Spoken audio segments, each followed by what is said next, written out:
480 BC, 300 Spartans step through the gates of their city. Bronze shields catch the morning sun. Crimson cloaks pull tight in the wind. The legend says their wives watched without a single tear, whispering the old command, "Come back with the shield or on it." Now shift your eyes. Look past the warriors. Look at the road itself, and the silent crowd pressed against its edges. Thousands of them, uncounted, unnamed, the Helots. Their faces show nothing. Their eyes hold a hatred 2 centuries deep, slow and patient as cold water. To them, this is not a column of heroes. It is a parade of jailers leaving the prison gates. Leonidas is not marching to save freedom. He is marching to keep the locks turning on a country-sized cage. And the Helots are what lives inside it. What if Thermopylae is a lie? What if the founding story of Western civilization, the noble Greeks standing against Persian tyranny, is propaganda scrubbed clean by the men who won? Strip away the marble and the music. Leonidas stops being a martyr king. He becomes a warden bred by a machine that ate children for breakfast, fighting to protect the most efficient slave state the ancient world ever built. What if the real story of Thermopylae is not about 300 Spartans who died, but 250,000 slaves who begged the gods for exactly that outcome? This is that story. Thermopylae told from the floor of the cage, a version where the Persian barbarians arrive looking like men with keys, and the Spartan heroes wear the faces of the men who whipped your grandfather to death. We will pull back the myth layer by layer until the truth shows through. The last stand at the hot gates was not a gift to freedom. It was a tragedy that welded the chains tighter, hammered into iron by the memory of a dead king with a comb in his helmet. Before we step inside the world's first military state, tell us where you're watching from. Drop your city and your country in the comments. If you believe these buried histories deserve daylight, take 1 second to subscribe and stand with the project. You're watching Ancestral, the best dark history channel in the world. The land was the first crime, long before Leonidas, before the 300, before the word Sparta sent shudders through Greek courts. There was Messenia, black soil thick enough to hold a man's boot, olive groves that flashed silver under the noon sun, valleys cradling vines heavy with fruit. Across the western horizon, Mount Ithome rose, a stone tooth visible from every farm. It was the richest plot of dirt in the southern Peloponnese, and the men from the next valley wanted it. They called themselves Spartans. They came over the Tagatos range with bronze and discipline, and they did not leave. The First Messenian War began, by ancient reckoning, around 743 BC. Pausanias, writing his guide to Greece in the 2nd century AD, preserved the names of men no other source remembers. King Theopompus of Sparta, King Euphaes of Messenia, the Messenian hero Aristodemus, who sacrificed his own daughter to a battlefield oracle, and then cut his own throat on her grave when the war turned. 20 years of fighting before Ithome fell. 2 generations later, the Messenians rose again under Aristomenes, a name Spartan mothers would still curse 3 centuries on. The Second Messenian War dragged from roughly 685 to 668 BC. When the killing finally slowed, the Spartans had done something stranger than victory. They had swallowed a nation whole. The Messenians were not deported. They were not slaughtered to the last child. They were tied to the soil they had once owned, given a new name, Helots. The word itself is contested. Some ancient writers tied it to the town of Helos, on the swampy coast south of Sparta. Others to the Greek verb for capture, halonai. Either way, it stuck. It became a category of human being that existed nowhere else in the Greek world. This was not the slavery the rest of Greece practiced. In Athens or Corinth, a slave was a single human being, taken in a raid or bought off a dock at the Piraeus market. Property, an accident of biography. He might speak Scythian or Thracian or Phrygian. He might one day buy his freedom and set up a shop. The Helots were something else, an entire Greek people with their own language, their own gods, their own dead, locked inside their own homeland. The Spartan state was their owner, not a family, not a household, the state itself. Every furrow they plowed, every olive they shook from the branch, every press of grape juice running into clay was no longer theirs. Half of everything went, by law, to the Spartan household whose name was stamped on their land. A perfect machine of extraction, year in, year out, generation in, generation out. Plutarch, writing more than 700 years later, recorded a custom that stuck in his throat. The Spartans, he says, would force Helots to drink unmixed wine until they staggered. Then they paraded them into the public mess halls, the Syssitia, to perform for the boys. The lesson was visual. This is what a man without dignity looks like. Do not become this. Picture a Helot father at his small table inside a low stone house in the Pamissos Valley. Walls of unmortared rock. A single oil lamp throwing yellow light onto the dirt floor. Hungry children in front of him. Wheat in the storehouse. By law, half of it goes north, over the mountains, to feed the sons of the men who killed his great-grandfather. Not as memory. As Tuesday. As Thursday. As the rhythm of his entire life. The Helots kept Sparta alive. They grew the barley. They pressed the oil. They wove the rough cloth the warriors slept on. They freed the Spartan men from every form of labor that was not war. The Spartan warrior could spend his days on the drill field at Platanistus, because a Helot was bent in his field. The engine ran on stolen lives. Thucydides, the most careful historian of the ancient world, set down a single sentence that says more than the rest of the surviving literature combined. The Spartans, he wrote in Book 4 of his history, ordered their policy at almost every point with one priority: security against the Helots, not against Persia, not against Athens, against the men in their own fields. Every system like this rests on terror. Sparta built its terror into the legal code. Every autumn, after the grain was in, the 5 ephors of Sparta performed a ritual older than memory. The ephors were the executive of the Spartan state, elected fresh each year, 5 men with the power to arrest even a king. They stood before the assembly in the open space below the Acropolis and formally declared war, not on Persia, not on Argos, on the Helots, on their own farm workers, on the men who would press their olives that winter. Read that twice. It was not rhetoric. It was law. For the next 12 months, any Spartan citizen could kill any Helot, anywhere, for anything.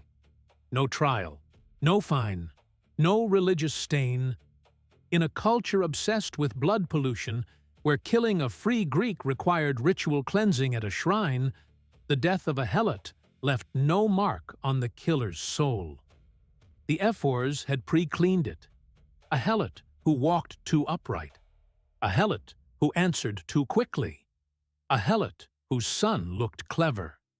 Any of them could be cut down in the furrow, and the killer would go home to dinner. The genius of it was not the killing. It was the message. Every Helot woke up knowing his life had been priced at 0 by official decree. Every Spartan grew up knowing that killing a Helot was not murder. It was civic hygiene. From that legal foundation, Sparta grew something the rest of Greece spoke of in whispers: the Krypteia, the secret service, the hidden ones. To the Spartan-friendly historians, the Krypteia was a noble training program. Plato, in his Laws, almost manages to call it a hardening exercise, a test of cunning and endurance in the wild. Plutarch, in his Life of Lycurgus, is less polite. He says outright what others tried to dress up. The Krypteia hunted Helots. That polished lie did not survive him. For the Helot, the Krypteia was a sound at the door past midnight, a creak of a hinge, a shape standing over the bed. The state chose its sharpest graduates, boys of 18 or 19, and sent them out of the city with a knife and nothing else, soot smeared on their cheeks and arms so they would not catch the moonlight. They slept in caves above the Eurotas and in ditches outside the Helot villages of the Pamissos plain. By day, they ate what they could trap or steal. At night, they entered the villages. They were not hunting deer. They were hunting people. And the people they hunted were chosen by a specific rule. Find the strongest Helot. Find the cleverest. Find the one with steady eyes. Find the one the others looked to when something went wrong. That was your target. The Krypteia boy would study his man for days. Learn when he ate, when he slept, which side of the bed he favored. Then he would slip through the door in the small hours and open his throat in silence. The blade went in below the ear, angled up. Quick. Sound traveled in those small houses. By dawn, he was gone. No corpse robbed, no house ransacked. Just a dead leader in a quiet village. A widow grinding barley with red eyes. A son who would not grow up to organize anything. Thucydides preserved one incident that survives only because it was too large to bury. In 404 AD, 4 BC, the Spartan state announced that any Helot who had served bravely in war could come forward and be granted freedom. 2,000 stepped up. They were crowned with garlands and led around the temples of Sparta in a procession of thanks. Then, Thucydides writes with cold precision, they vanished. No one ever knew how each man died. The Krypteia worked through them in detail, one by one, over weeks. 2,000 garlands, 2,000 graves, nobody dug. This was not training. This was selective breeding in reverse. The Spartan state was reaching into its captive population every year and cutting the heads off the brightest stalks before they could seed. And the cutters were teenagers, state-raised killers, 18 years old, learning the trade on living men. How do you make a child into something that can do this? The Spartans had a name for the process, the agoge, the raising. It started at age 7. A boy was pulled out of his mother's house and pushed into a state barracks where he would live until he was 30. From the first day, the rules were fixed.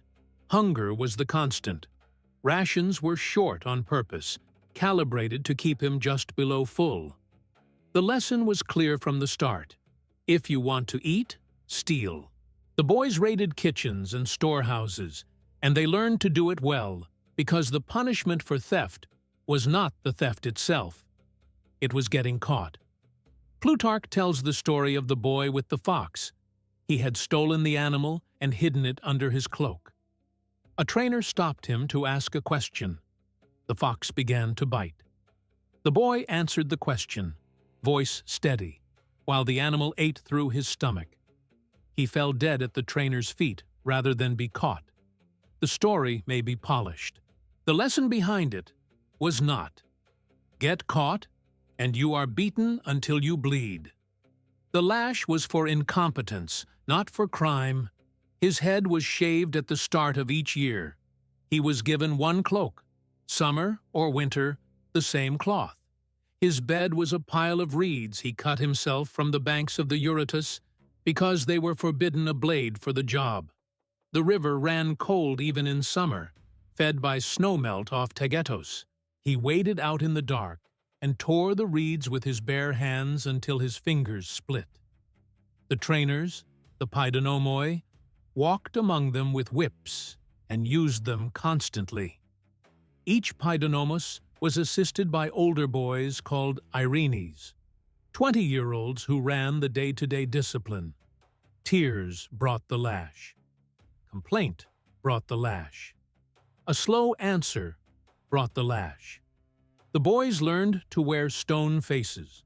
They were trained to give answers that were short and sharp, a habit the rest of Greece called lakonikos, after Laconia. The English word laconic comes straight from those barracks. The clipped reply was not style. It was survival. Long sentences invited correction. They fought each other for sport and for food. Older boys used younger boys as servants and beat them for sport. Friendship was rationed. Love was suspect, except in one carefully controlled form. Each younger boy was paired with an older mentor, an Erastus, who was responsible for him and shared his punishments. The bond was deep and deliberately engineered to bind the warrior to the man fighting next to him in the line. This was not a school. It was a furnace. Every quality that makes a person recognizable as human was pushed into the fire. Pity, hesitation, disgust at causing pain. Each one was burned out by design. What walked out the other end was useful to the state and dangerous to everyone else. Once a year, at the sanctuary of Artemis Orthia, on the bank of the Eurotas, the boys gathered for the diamastagosis, the public flogging. Cheese was piled on the altar of the goddess. The boys had to seize it. Older men with whips stood between them and the prize. They were beaten as they ran. Some boys died there, bleeding out on the stone in front of a crowd of citizens and visitors. Cicero, who saw the ritual performed in his own lifetime, wrote about it with disgust. He watched Spartan boys take the lash without a sound, and he could not understand what kind of people made entertainment of this. The Roman Emperor Nero himself reportedly attended the ritual on his Greek tour in AD 67. Even he was struck silent. Parents stood in the crowd. When their sons died well, they were praised. A good death at the altar was something to tell the neighbors about. This was the soil the Spartan warrior grew in. He was not a noble shield of Greek liberty. He was a child raised inside a controlled trauma program, calibrated from age 7 to produce a man with no inner break. His real enemy was never Persia. His real enemy was the Helot bending in his field. The whole point of the agoge was to make sure that when he looked into the eyes of another Greek, a man who shared his language and his gods, he felt nothing but the urge to put a boot on the back of that man's neck. Into this furnace, they threw a boy named Leonidas. He was not the heir. He was born around 540 BC, the third son of King Anaxandridas II of the Agiad royal line, one of Sparta's 2 ruling houses. Anaxandridas had a strange domestic life by Spartan standards. His first wife produced no children, and the ephors ordered him to take a second.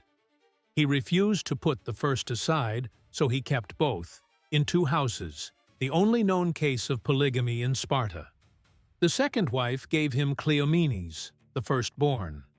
Then the first wife, finally fertile, gave him Dorieus, Leonidas, and Cleombrotus in quick succession. Above Leonidas stood Cleomenes, who would take the throne and use it to crush Argos in 494 BC at the Battle of Thermopylae, where he reportedly burned Argive survivors alive inside a sacred grove. Above him also stood Dorieus, the bright and dangerous second son who, Herodotus writes, considered himself the obvious king and left Sparta in disgust when Cleomenes was chosen. Dorieus would die on a doomed colonial expedition in Sicily. Leonidas had no protected status, no exemption. As a third son in the line of succession, he was just one more boy on the list.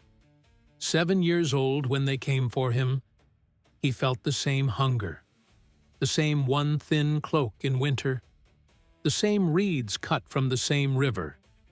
He learned to steal bread from the same kitchens. He took the same beatings. He stood in the same line at the altar of Artemis Orthia and watched the whip come down. His older brothers may have been softened by rank. The future king is handled with a certain care. Leonidas was not handled with care. The ancient sources are explicit on this. Plutarch notes that Leonidas was the only Spartan king of his era to have passed through the full agoge from start to finish. 13 years of it, end to end. He did not learn courage there. He learned how to keep his face still while someone bled in front of him. He did not learn leadership there. He learned how to make smaller boys obey by hurting them. And at 18 or 19, when his class was old enough, he almost certainly took his turn in the Krypteia. Soot on the face, knife in the belt, walking out of Sparta in the dusk to hunt other Greeks in the dark. The man we are about to watch at Thermopylae was made there, in those villages, in those huts, standing over sleeping Helots with a blade. We are pulling apart a story that was sealed shut for 2,000 years, a truth that polished marble was built to hide. This work is slow. It pushes against every comfortable lesson taught in school, and it only continues because of the people who decide to stand behind it. If you want to be one of those people, join The Lineage, our channel membership. You step inside the circle. You get early access to documentaries and members-only material. And more important than any perk, you keep this kind of history alive when no one else will tell it. Click the join button and take your place in The Lineage. For 13 years, they hammered Leonidas on that anvil. The system found every thread of softness in him and burned it through. He walked out the other side at 20, not as a man in any ordinary sense, but as a finished Spartan, a living instrument, tuned for one purpose: keep the cage shut, keep the Helots inside it, kill anything, foreign or domestic, that rattled the bars. He married Gorgo, his own niece, the daughter of his half-brother Cleomenes. She was famously sharp-tongued, the only Spartan woman whose words Herodotus bothers to quote at length. When her father went mad and was found dead in a cell with his own flesh cut from his body, the throne passed sideways. Dorios was already dead in Sicily.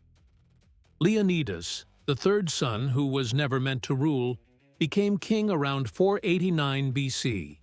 He was not being shaped into a king. Kings were already chosen.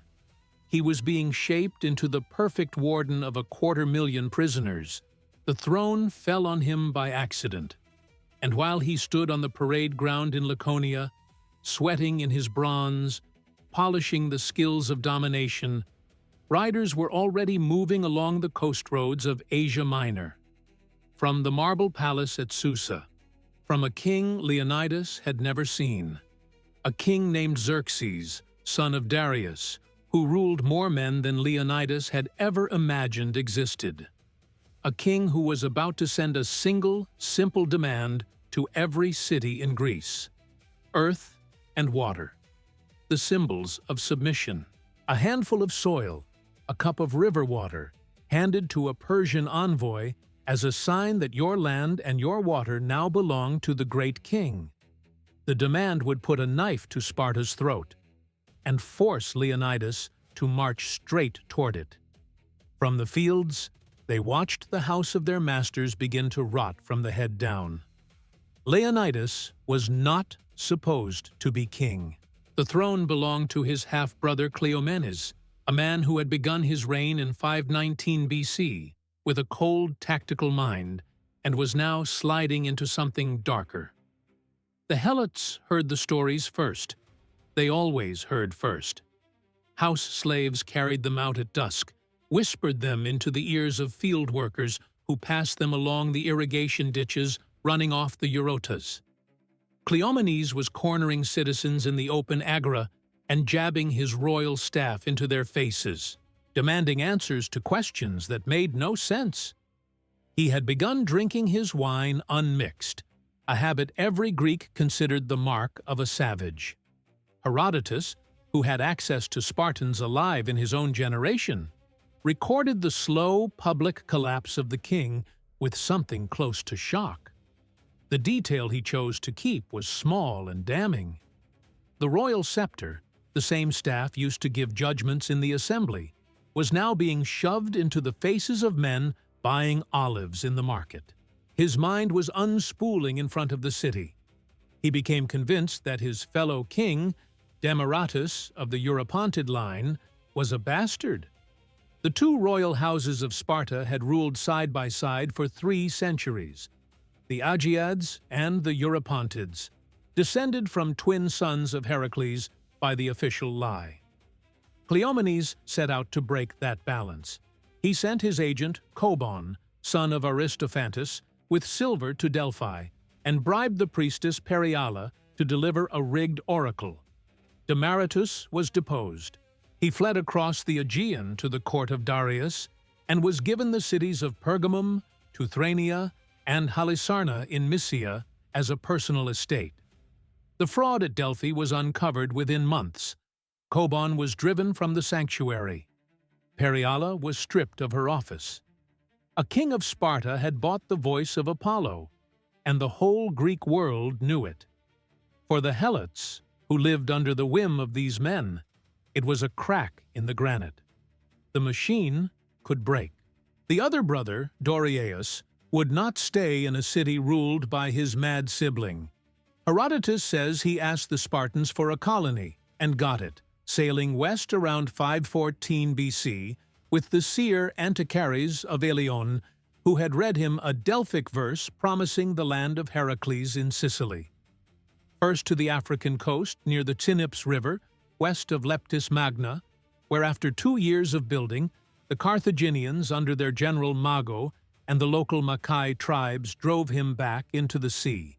Then to Sicily, where he tried to plant a settlement at Eryx near the temple of Aphrodite. He died there in a small, ugly war against the people of Segesta, killed in the same campaign that took his lieutenants Thessalus, Paraebates, Celes, and Eurylion.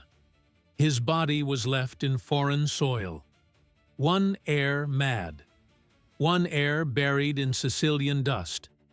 In the olive groves of the Pamisos plain, in the wheat fields below Mount Tegetos, the Helots straightened their backs for a heartbeat and looked at each other. The men who walked among them like gods could go insane. They could chase visions across the sea and die for nothing. The thing the agoge was supposed to forbid, the thing the Krypteia was supposed to cut out of them every autumn, began to grow back. Hope. The end of Cleomenes was not quiet. He had spent his last years stirring revolts among Sparta's neighbors. He crossed into Arcadia and tried to bind the local cities to him by oath at the river Styx, the sacred underground stream near Nonacris, whose water no Greek would swear on lightly. When the Ephors heard of it, they recalled him.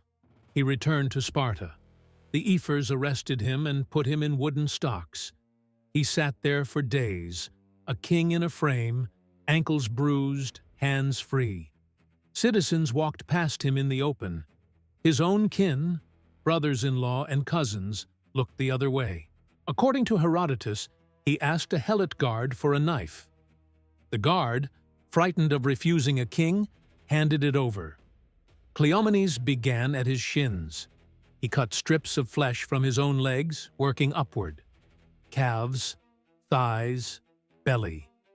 He kept going until he reached his stomach and opened it. He bled to death, sitting up in the frame.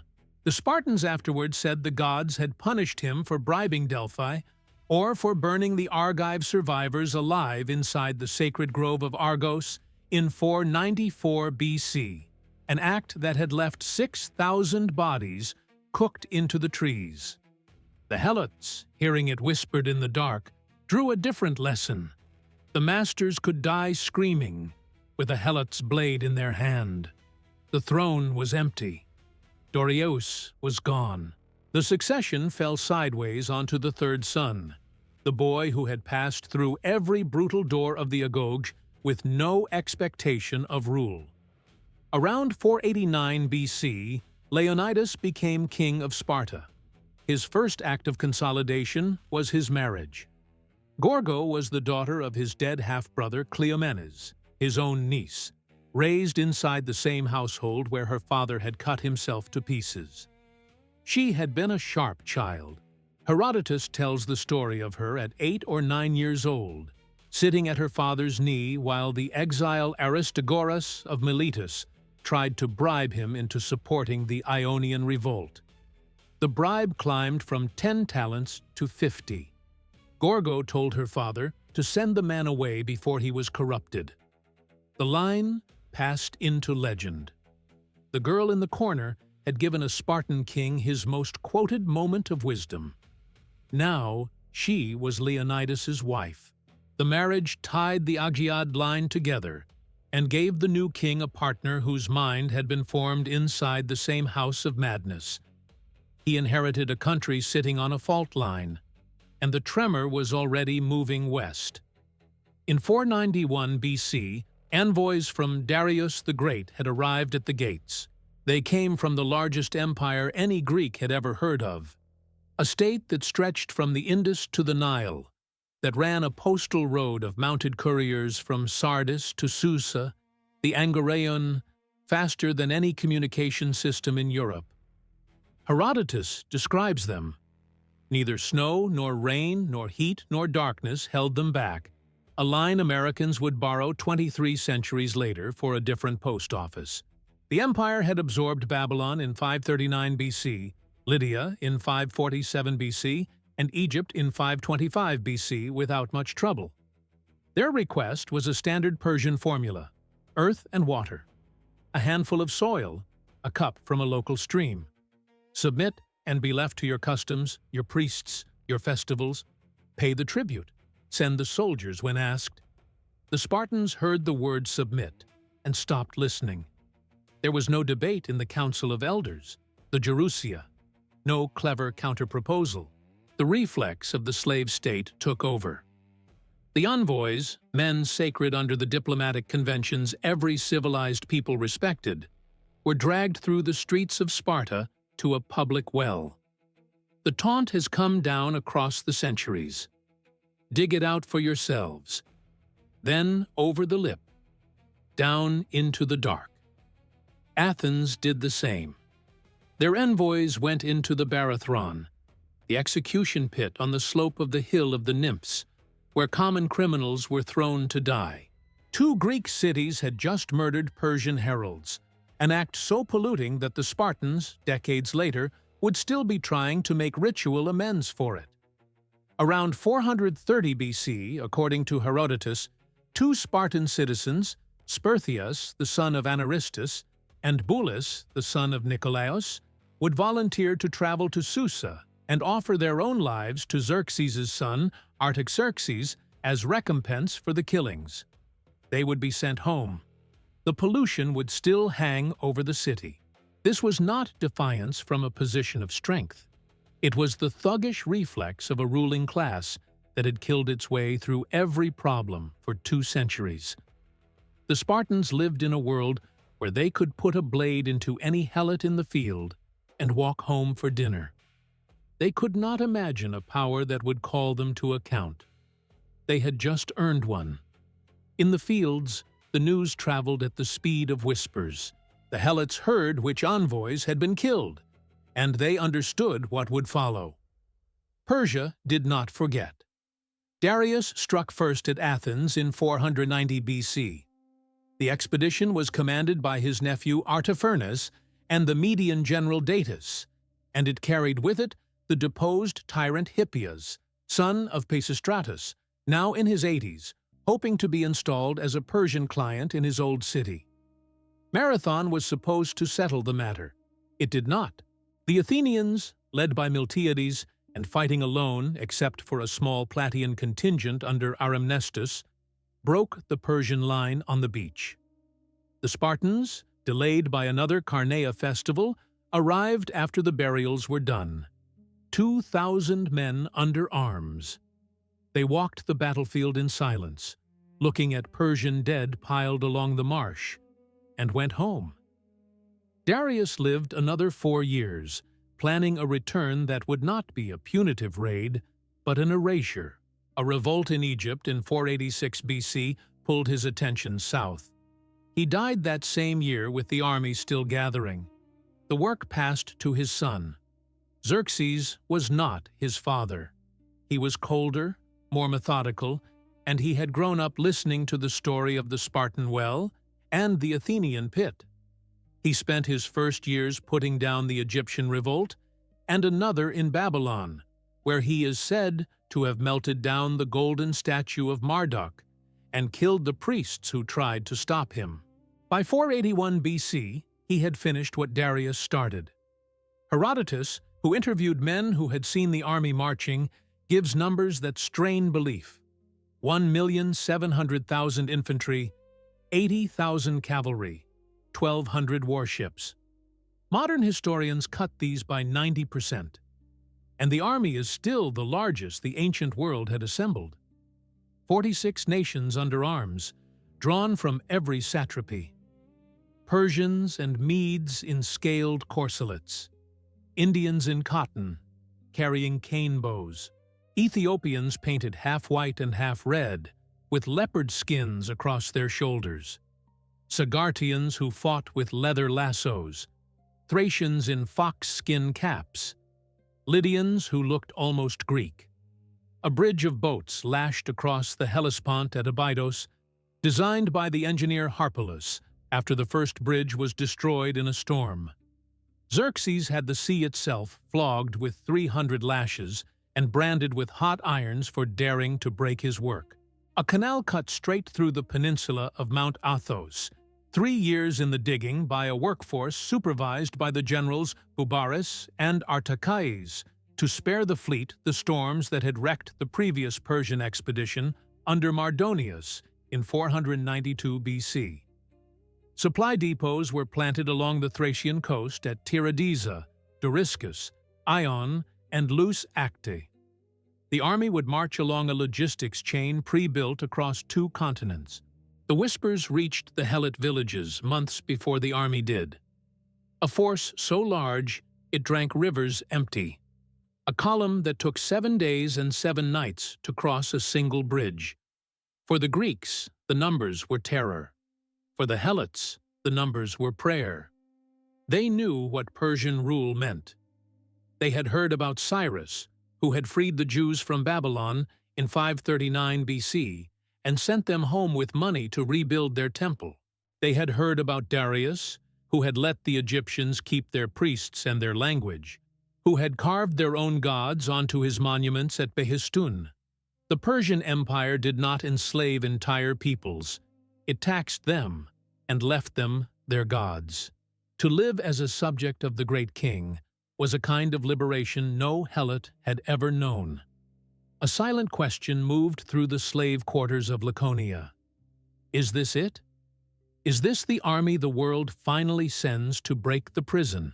In Sparta itself, the panic was building inside the marble facade. Spies brought back the same impossible numbers. A Greek named Demaratus, the same exiled king who now lived as a Persian client, was traveling with Xerxes as an advisor and was sending coded messages back to Sparta. According to Herodotus, he scratched the warning of the invasion onto a wooden writing tablet and then covered the words with wax, so the courier would carry what looked like a blank board. Gorgo, the king's wife, daughter of the dead Cleomenes, was the one who told the council to scrape the wax off. The Spartan military system, every drill and formation, had been built to crush other small Greek states and to keep the Helots terrified. It had never been built for an empire. Then the gods locked the door. The Persian fleet would reach northern Greece in late summer of 480 BC. The same weeks were sacred. The Olympic truce was in force across the Greek world, the games at Olympia drawing athletes and spectators from every city. For the Spartans, the festival of the Carneia, sacred to Apollo Carneus, ran 9 days in the month of Carneus. Sacred law forbade the main army from marching to war during the festival. They had been bound by this law before. It was the reason they had arrived late to Marathon 10 years earlier. Now they were bound again. The greatest threat in their history was crossing the Hellespont, and their own piety had nailed their feet to the floor. In the slave villages, the Helots watched the temples fill up and drew their own conclusion. Even the master's gods had turned their backs. The men who ruled by ritual were now caged by ritual. The Ephors and the Gerousia were deadlocked. To march was sacrilege. To stay was surrender. A congress of Greek states had met at the Isthmus of Corinth in late 423 BC and agreed to a joint defense, with Sparta in command. Now Sparta could not move. The allied Greek delegates waited in their lodgings in Corinth, watching the road south, asking each other what the Spartans were going to do. The Spartan state, for the first time anyone could remember, looked indecisive in front of its own people. Leonidas saw what was happening and read it through the only lens the agoge had given him. He saw Xerxes coming over the Aegean. He also saw the 250,000 Helots in his fields, listening, waiting, counting. He knew, the way he knew his own pulse, that the moment Sparta looked weak in front of its slaves, the slaves would move. Every Spartan king had lived with that knowledge since the Messenian revolts. It sat under their bronze like a second heart. The Pythia at Delphi gave him no comfort. The oracle for Sparta, delivered to the embassy that summer, was preserved by Herodotus. Either your city falls, or a king from the line of Heracles must die. Leonidas walked out of the consultation with the verse in his head and made his calculation. A cracked facade in front of the Helots was more dangerous than Xerxes. A dead king was less dangerous than a living question mark. Leonidas read the law of the Carneia line by line and found the loophole. The main army could not march during the festival. The king was free to move with his personal bodyguard, the hippies, 300 men of the royal household. A token, a gesture. Militarily, it was a joke against an empire. That was the point. He was not marching to a pass to win a battle. He was marching to a stage. The hot gates, Thermopylae in Greek, lay in central Greece at the southern edge of Ephialtes, where the Calidromus mountain ran down to the Malian Gulf. The pass was a strip of beach less than 50 feet wide at its tightest point, between the cliff and the sea. Hot sulfur springs bubbled up out of the rock at the western end, staining the stones rust red and filling the air with the smell of bad eggs. A low wall built by the Phocians in some earlier century still stood across the middle gate, half collapsed. Leonidas would order it rebuilt with his own hands, working alongside the men. The theater was perfect. Narrow stone, a wall to stand on, a backdrop of cliffs that funneled the eye onto the actors. For Xerxes, the message would be clean contempt. Your millions are dust against 300 of us. For the Helots, the message was sharper and more important. Look at how few of us it takes. Look at our certainty. Even when we die, the order that holds you stays standing. Do not lift your eyes. Do not dream. To grasp how this propaganda was built and how it survived 2,500 years, you need to read the man who first wrote it down, Herodotus. The histories, the single source that almost every later writer leaned on, the foundational text behind every retelling of Thermopylae you have ever seen. It is the same book we worked from to build this script. Click the View Products button on your screen and bring it home. While you are there, look at the rest of the shelf. We have curated a small collection of dark relics from this era, pieces meant to put the ancient world inside your own room. Open the shop, browse, take the book that started everything, and meet us back here for the descent. Leonidas chose his 300 by a single rule. Each man had to have a living son in Sparta. Plutarch records this without comment, but the meaning is plain. He was selecting men whose family lines would survive their deaths. He was not picking soldiers. He was picking martyrs. Some of the names survived. Dionysus, the warrior who would joke that fighting in the shade of Persian arrows suited him fine. The brothers Alpheus and Maron, sons of Ephialtes, who would die side by side. Eurytus and Aristodemus, both struck with an eye infection severe enough that Leonidas tried to send them home. Eurytus would refuse, have his Helot lead him blind into the final fight, and die with his sword swinging at nothing. Aristodemus would obey the order, return to Sparta alive, and spend the rest of his life under the name Tresus, the Trembler, until he threw himself into a suicide charge at Plataea the next year to wash the shame off. He added other contingents on the road. 700 Thespians under Demophilus, son of Diadromes. 400 Thebans under Leontiades, whose loyalty was suspect from the start. 80 Mycenaeans. Smaller bands from Locris and Phocis and Corinth and Arcadia. The official memory would mostly erase them.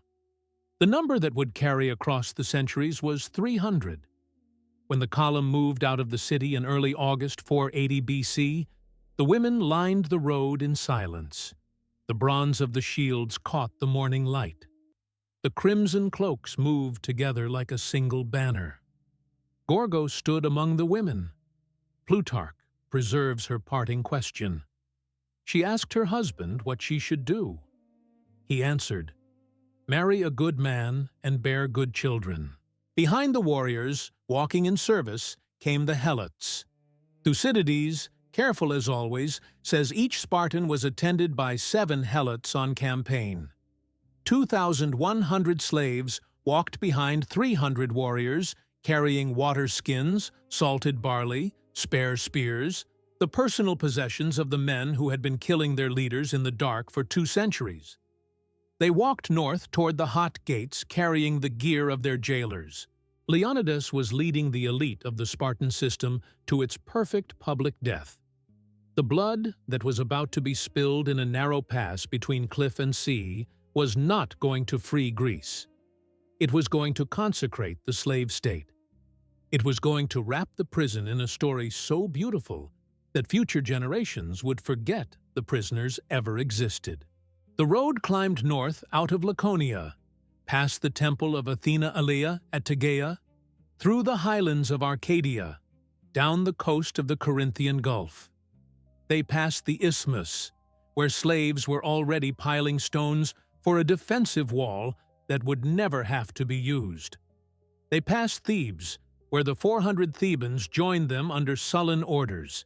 They passed the plain of Boeotia, where, 58 years later, Spartan power would die for good at Leuctra. At the hot gates, they arrived to find the Phocian wall half fallen. Leonidas set the men to rebuilding it. The hot springs ran beside them. The Malian Gulf glittered to the north, where the Persian fleet would soon be visible as a line of masts on the horizon. To the south rose the wall of Calidromus, steep, wooded, threaded with goat paths. The Locrians and the Phocians, men who knew the country, told Leonidas about the paths. There was one in particular, a track called the Anapeia, that climbed over the shoulder of the mountain and came down behind the pass. A force moving along it could outflank the wall in a single night. Leonidas posted the 1,000 Phocians to guard it. Somewhere on the slopes above, gathering wood, watching the bronze line forming on the beach below, a local shepherd was already doing his own calculation. He knew the Anapeia path the way other men knew the streets of their own town. He knew where the Phocian sentries would be posted, and where they would not.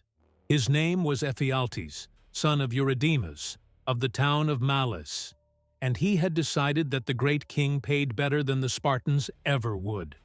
For the Helots, Thermopylae was not a battle they could see.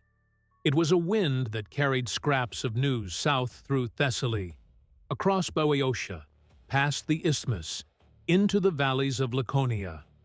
A traveler stopped at a roadside shrine to Hermes and dropped a coin in the bowl.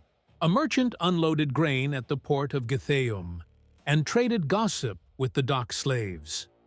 A house slave overheard her master read a dispatch by lamplight while she stood holding the wine jug. The story arrived in pieces, broken and rebuilt in every kitchen and every shed. The first scraps were almost good.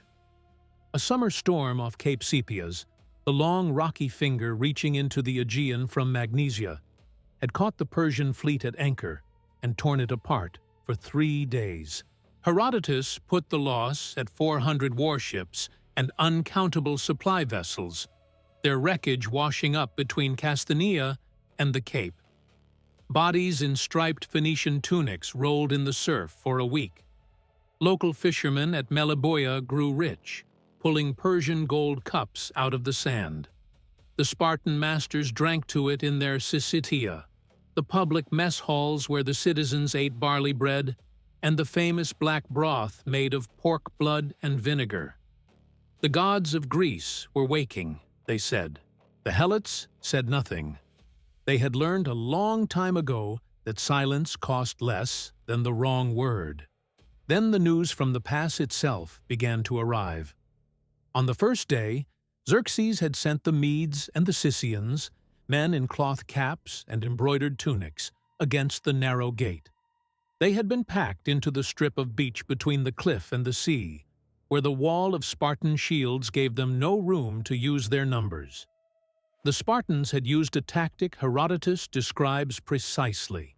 They would turn and run as if breaking, drawing the Persian line forward in a cheering rush. Then they would wheel around in formation and cut down the men who had chased them. The Medes piled up at the wall. Their commander Tigranes pulled them back at dusk and counted his dead in the firelight. Xerxes called up the immortals, 10,000 of them, under the command of Hydarnes, son of Hydarnes, the personal guard of the great king, men whose ranks were always kept at exactly that number because every fallen man was replaced before sundown. They wore golden ornaments in their beards, and the butt spikes of their spears were shaped into pomegranates of gold or silver, depending on rank. They went in at evening. They came out broken. Xerxes, watching from a wooden throne set on the slope of Mount Anapeia, is said by Herodotus to have leaped from his seat 3 times in fear for his army. In Sparta, the masters told the story at dinner. A handful of true men were holding the empire at the door. Every word of it landed on the Helots like a stone. They moved through the fields with the same bent rhythm, but their heads were 150 miles north, watching a pass they would never see. Every Spartan success was a turn of the screw. They were stuck praying for a king from the far side of the world, a man whose language they did not know, whose gods they could not name. They needed Xerxes to win. They needed the men on the beach to die. The reversal was so total, it made some of them physically sick. On the second day, Xerxes rotated his contingents. He sent Sake from the steppe in tall pointed caps. He sent Bactrians in their long-sleeved coats. He sent Indians who fought half-naked under the August sun and could not feel the cold of the bronze going into them. They all came back the same way. The dead were dragged off the beach at nightfall and piled in heaps that, by the second sunset, stank so badly the Persian camp had to move upwind. Then a new name came down the road, hissed through the master's teeth. Ephialtes, son of Eurydemus, a man of malice. The masters called him a monster. a traitor who had sold Greece for a sack of Persian silver. The truth, as Herodotus tells it, was smaller and more human. Ephialtes had grown up on those slopes. He knew the Anapaia path, the goat track that climbed over the shoulder of Calidromus, threaded the high oak forest, and came down behind the Phocian sentries at a place called the Black Bottom. He went to the Persian command tent on the second night of the fighting and offered to guide them through the dark. Two other Greeks, Onites of Charistus and Corydalus of Antikyra, are named in some sources as having known the path too. Only Ephialtes acted on the knowledge. Hydarnes took his immortals and went with him. They left at the lighting of the lamps.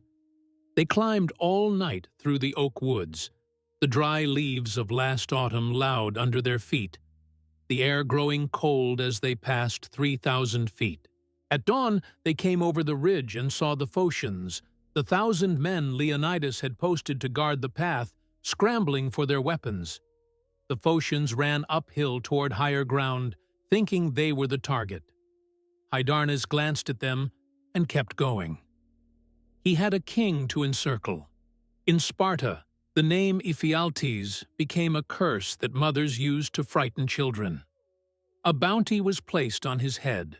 Years later, around 470 BC, he would be killed in a private quarrel by a man named Athenades of Trachis over a matter that had nothing to do with Thermopylae.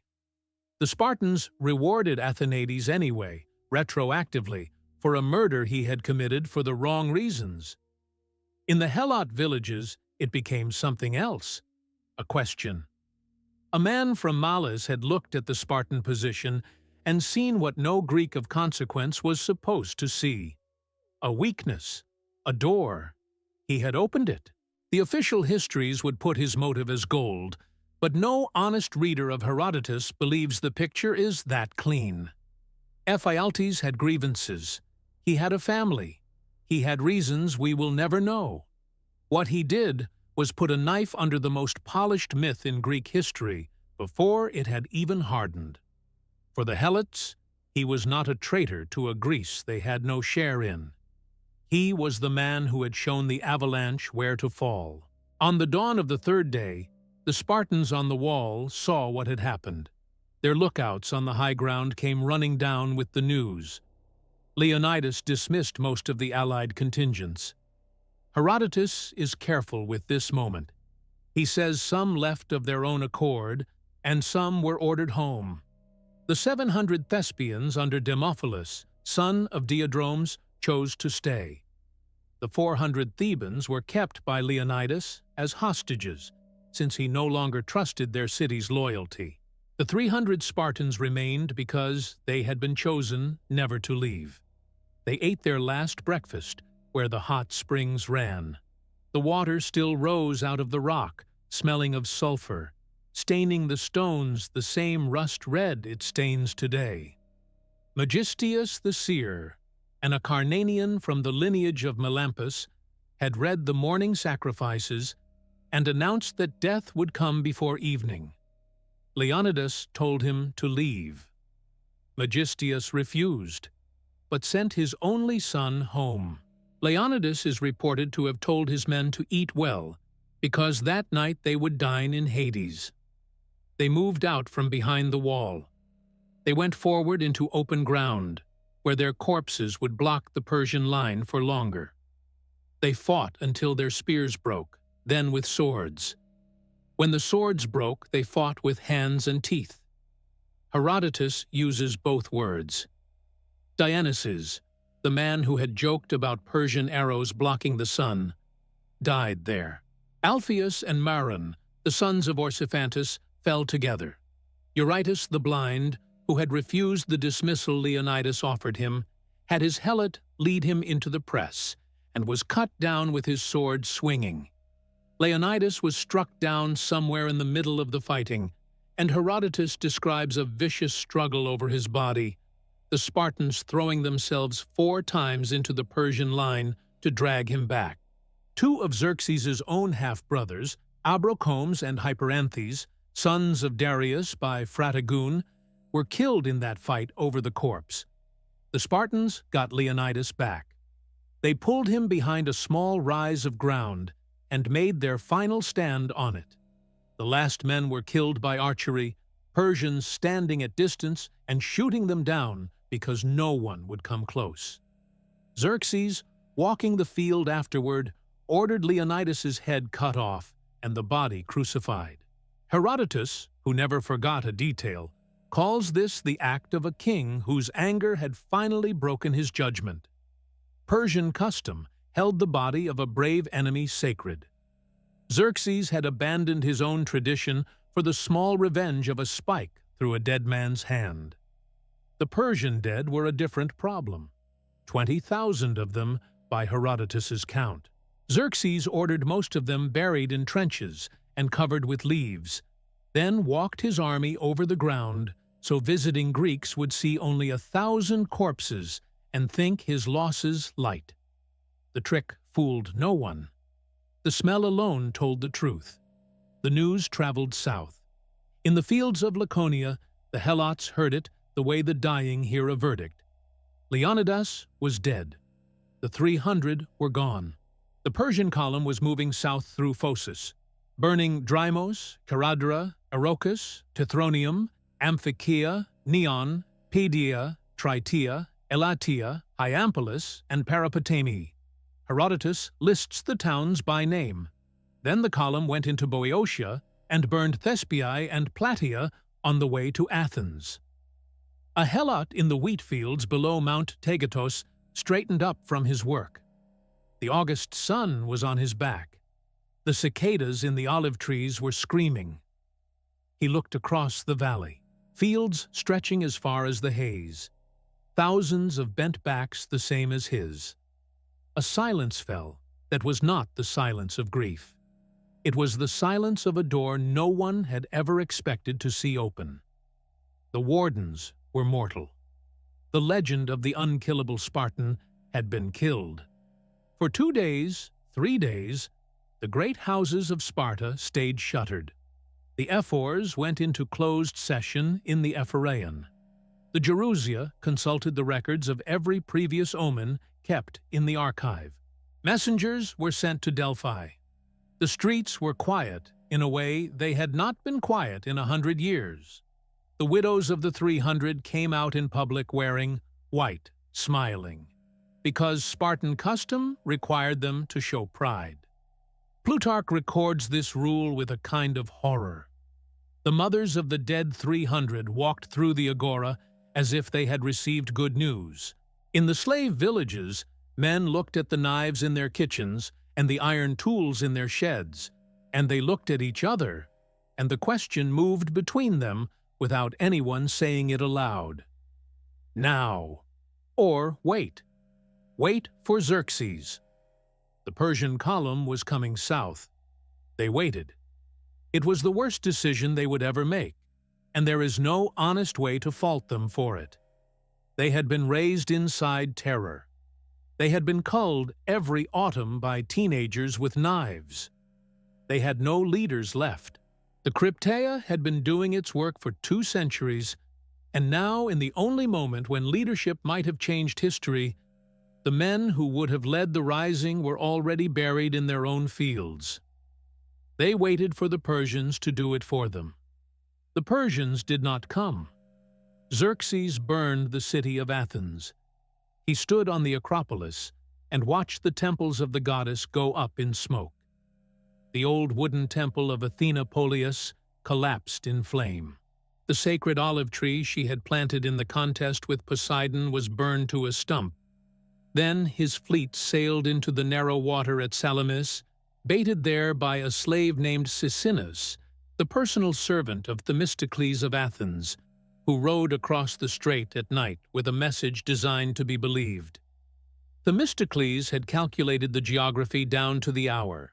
In a strait so tight the Persian ships could not maneuver, on a September day in 480 BC, the Persian fleet was broken on Athenian rams. Xerxes watched it from a throne on the slopes of Mount Aigaleo. Aeschylus, who fought in the battle himself, would put the scene into a play 8 years later. The Persians and a Greek audience would weep for the enemy king, watching his ships die. When it was over, Xerxes turned and went home. He left his general Mardonius behind with 300,000 men to finish the job the next summer. Mardonius wintered in Thessaly. He sent diplomatic feelers to Athens through Alexander III of Macedon, offering autonomy and gold for a separate peace. The Athenians refused him in front of a Spartan delegation, and Herodotus preserves the speech. "We will fight," they said, "as long as the sun keeps to its present course." The decisive ground was the plain of Plataea in southern Boeotia, August 479 BC. The Asopus River ran between the armies for 10 days, while Mardonius and Pausanias maneuvered for ground. The Greek army was a coalition this time. Athens, Corinth, Megara, Tegea, dozens of smaller cities. Aristides the Just commanded the Athenians. Pausanias, the regent for Leonidas's young son, Pleistarchus, nephew of the dead king, commanded the whole. He brought 5,000 full Spartan citizens with him, the main army that the Carnea had pinned down the previous summer. And he brought, marching behind them, 35,000 Helots. Herodotus gives the number exactly: 7 Helots for every Spartan citizen. 35,000, marching to fight for the system that owned them. Some of them probably hoped, even then, that the Persians would win. They marched anyway. They had no choice. Their families were in the Eurotas Valley, and the families of men who refused would not survive the next Krypteia season. When the Persian cavalry commander Masistius was killed in a skirmish near the spring of Gargaphia, the Persians went into formal mourning, shaving their horses' manes and their own beards. Then Mardonius committed his army. The Spartan line held. The Persian wicker shields broke against bronze. Mardonius was killed by a Spartan named Iamnestus, struck down with a stone in the chaos around the Persian command tent. The Persian camp was overrun. 40,000 men under Artabazus broke off and retreated north through Thessaly toward the Hellespont, the only sizable Persian force to escape. The army that had crossed the Hellespont 2 summers earlier ended in a heap of bodies on a Boeotian plain. The Helots fought in that battle. They died in that battle. Their names were not recorded. Pausanias the traveler, walking the field 6 centuries later, says he could still see the mass grave dug for them, separate from the Spartan citizen burial, unmarked. The news rolled back into Laconia, along the same roads that had carried Thermopylae. For the Helots, it was a death sentence written in another country. The empire that might have broken the cage was gone. Xerxes was back in Susa, where he would be assassinated 15 years later by his own captain of the guard, Artabanus, in a palace coup that had nothing to do with Greece. Mardonius was a corpse. The Persians would never come west again with that kind of force. The window had been open for 1 summer. It had closed. And the masters were coming home. They came home not as a defeated city, dragging the bones of its dead king. They came home as the saviors of Greece. Leonidas had become the symbol of the war. The other Greeks who had actually won the war, the Athenian sailors at Salamis, the Tegeans and Athenians who had carried half the line at Plataea, were already being written out of the central story. The 300 had taken the stage and would never leave it. Simonides of Ceos, the poet, was paid to compose the epitaph that would be carved on a stone above the burial mound at Thermopylae. "Go tell the Spartans, stranger passing by, that here, obedient to their laws, we lie." 6 centuries later, the Roman orator Cicero would still know it by heart. 2,500 years later, it would be quoted at military funerals in countries Leonidas could not have imagined existed. 40 years after the battle, around 440 BC, the bones of Leonidas were brought back from Thermopylae to Sparta and reburied in a tomb opposite the theater, called the Leonidaion. Pausanias, the traveler, writing his guidebook 6 centuries after the battle, saw the tomb still standing, with a slab of stone naming the 300 who had died. Funeral games were held there every year. Speeches were made. New generations of Spartan boys, fresh out of the agoge, stood at the tomb and learned what they were meant to become. The agoge was no longer the brutal furnace it had always been. It had become the holy mechanism that produced men like Leonidas. The Krypteia was no longer a death squad. It was the training ground for the nation's protectors. The Helots in the fields were no longer victims of an old conquest. They were the necessary foundation under the warriors who had saved the West. The propaganda hardened into history. The history hardened into truth. In the valley of the Eurotas, a Helot bent in the same furrow his great-grandfather had cut. The barley grew the same. The sun moved the same. Half of everything still went north over the mountains to a Spartan household whose name was stamped on his land. The autumn declaration of war still came down from the Ephors every year. The boys with soot on their faces still walked out of the city at dusk. But the Spartan who rode past him on the road now carried himself with a different weight. He was the heir of the 300. His harshness was no longer harshness. It was discipline. His killing was no longer killing. It was sacrifice. The whole machinery of the prison had been gilded by a story written by men who had never spent a day in a field. The Helots would rise eventually. In 464 BC, a massive earthquake shattered Sparta and killed thousands of citizens. Thucydides records the moment with grim precision. Whole houses collapsed. The training ground for the boys came down on top of them, killing an entire class of young Spartans in the act of their exercises. 20,000 may have died in a single afternoon. The Messenian Helots saw their chance and took it. They held out on Mount Ithome, the same mountain where Aristomenes had made his last stand 3 centuries earlier, for nearly a decade. The Athenians sent a force under Cimon to help the Spartans put them down, then were sent away in suspicion when the Helots showed a willingness to talk to fellow Greeks. The rising ended in 455 BC, with the survivors exiled to Naupactus on the Corinthian Gulf, where Athens set them up as a thorn in Sparta's side for the next generation. The system would crack for good only at Leuctra in 371 BC, when the Theban general Epaminondas broke the Spartan army in pitched battle on a single afternoon, killing King Cleomenes II and 400 Spartan citizens, more than the city could afford to lose. The next year, Epaminondas marched south into Messenia, freed the Helots after 3.5 centuries, and built them a new walled capital at Messene, on the slopes of Mount Ithome. The walls still stand today, 26 feet thick at the base. 300 years of slavery, ended by a Theban, not by a Persian, not by a god, not by themselves. But by then, the legend had already escaped. It had crossed the Mediterranean. It would feed Roman generals, medieval kings, 18th century revolutionaries, 20th century propagandists. Frederick the Great would invoke it, Napoleon would invoke it, Hitler would order it taught in every German school after Stalingrad.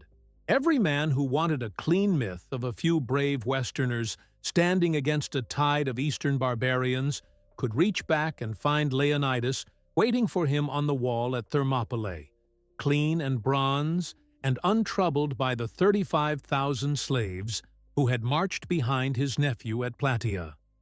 The last image is not the Wall of Shields. It is a single Helot, standing in a field below Tagatos in the autumn of 479 BC, watching a column of returning Spartan warriors move along the road in the distance. The sun is low. The bronze catches it. The crimson cloaks move together, the way they have always moved together. Above the road, on the high ground, two boys with soot already smeared on their cheeks are watching too, taking notes on which Helots have stood up too straight today. He bends back to his work. The chains have not been broken. They have been polished. Thank you for staying through every layer of this story. If a piece of it lodged somewhere it should not have, leave a comment and tell us which name from this episode you will not forget. Dionysus, Megistias, Ephialtes, Pausanias, or the unnamed 35,000. Hit the like button. Subscribe if you have not yet, and share this with one person who still thinks Thermopylae was a clean story. You've just watched another premium documentary by Ancestral, your ultimate history hub on YouTube. The descent continues. On your screen right now, the next chapter is already waiting. Another buried truth, another myth waiting to be pulled apart. Click it. Come further down with us.